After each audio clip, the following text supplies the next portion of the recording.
If you've been hanging around gardening circles long enough, especially online, then you've surely come across one of the most repeated pieces of advice. Crush some garlic and spray it on your plants. It solves everything. I get it. Garlic feels like the magical cure-all we all want. Cheap, natural, powerful, and something we already have in the kitchen. I've used it myself. I've experimented with it. I've watched other gardeners swear by it. But here's the truth, fellow gardeners. Garlic can easily harm your plants, your soil, and even the delicate balance of your garden ecosystem if used the wrong way. And too many gardeners are unknowingly using garlic the wrong way.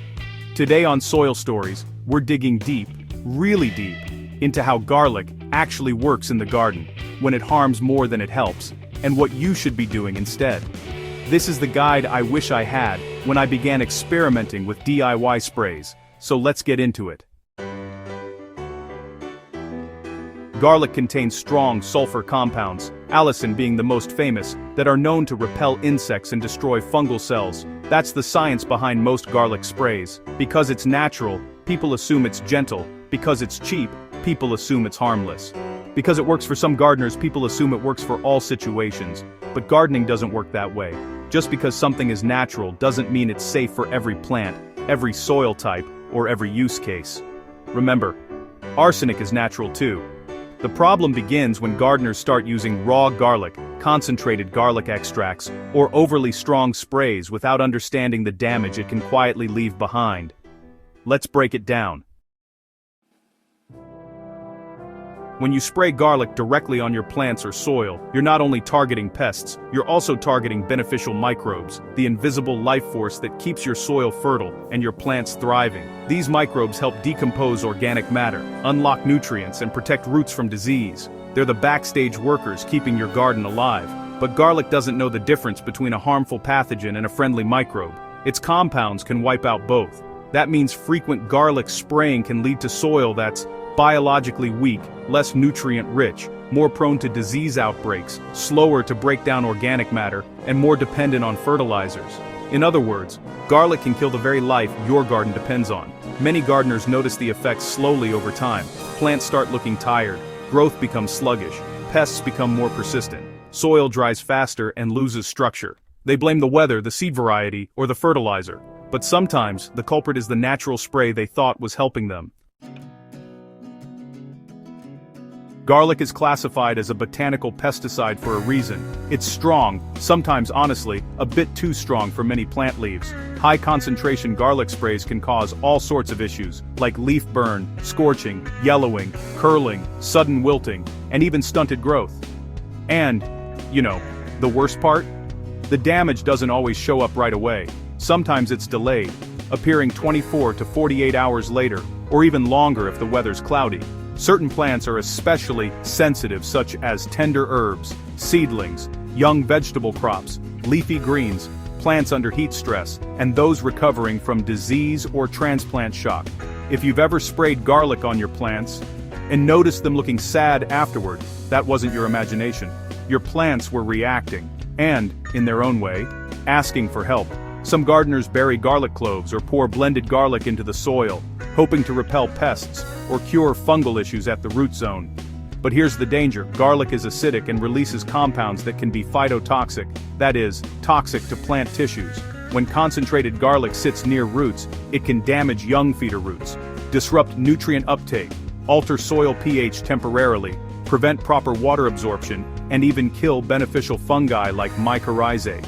Instead of protecting your roots, garlic may be slowly suffocating them. Your plant might survive, sure, but it won't thrive.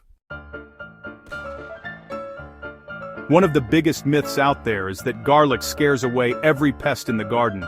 It doesn't. Garlic has limited effectiveness on things like aphids, mealybugs, caterpillars, mites, and nematodes. And honestly, it has a completely zero effect on ants, snails, slugs, soil-dwelling grubs, leaf miners, and beetles with hard shells. When gardeners rely on garlic for pests it cannot control, infestations grow silently until it's too late. By the time you realize what's happening, pest populations are already established. This often forces gardeners to panic and use stronger chemicals later, chemicals they could have avoided with the right strategy from the start. I won't tell you to never use garlic. It can be helpful when used correctly and sparingly. Here's how to keep your garden safe. Use only very diluted garlic sprays. Let the garlic sit in water for 24 hours, strain well, and dilute again before using. Test on one leaf first, wait 24 hours. If no damage appears, go ahead and proceed, but lightly. Never use under hot sun. Spray early in the morning or in the evening. Don't use on seedlings, they're just too fragile. Don't drench the soil with garlic mixtures. Spot apply only on pests or affected areas. And most importantly, never use garlic as a weekly routine spray. This is where most gardeners destroy their soil without even realizing it. If your goal is pest control without harming your garden, there are safer and more effective options out there. Neem oil, when properly diluted, is great for soft-bodied pests and gentle on most plants. Mild soap sprays work well for aphids and mealybugs. Vinegar traps for fruit flies are far gentler than garlic sprays. Diatomaceous earth stops crawling pests without touching your soil microbes. Pepper sprays are less harmful to leaf surfaces than garlic. Companion planting with marigold, basil, lemongrass, or rosemary can be nature's own pest control allies, and mulching helps prevent soil pests from taking over. When used correctly, these methods offer protection without risking the long-term health of your soil.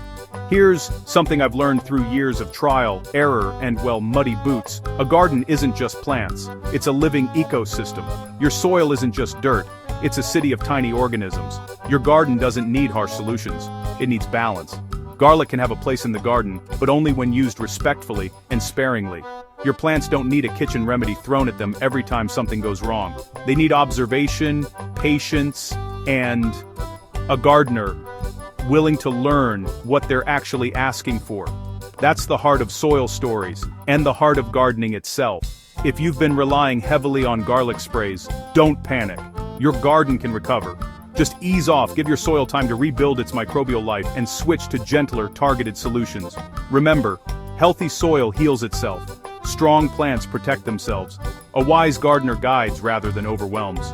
If today's deep dive helped you rethink how you use garlic in your garden, then I've done my job. If you want more real, honest gardening wisdom, tips that actually work, experiments that reveal the truth, and stories from a gardener who learns right alongside you, make sure you subscribe to Soil Stories. And if you found this helpful, share it with another gardener who might be unknowingly harming their garden with garlic. Together, we grow better.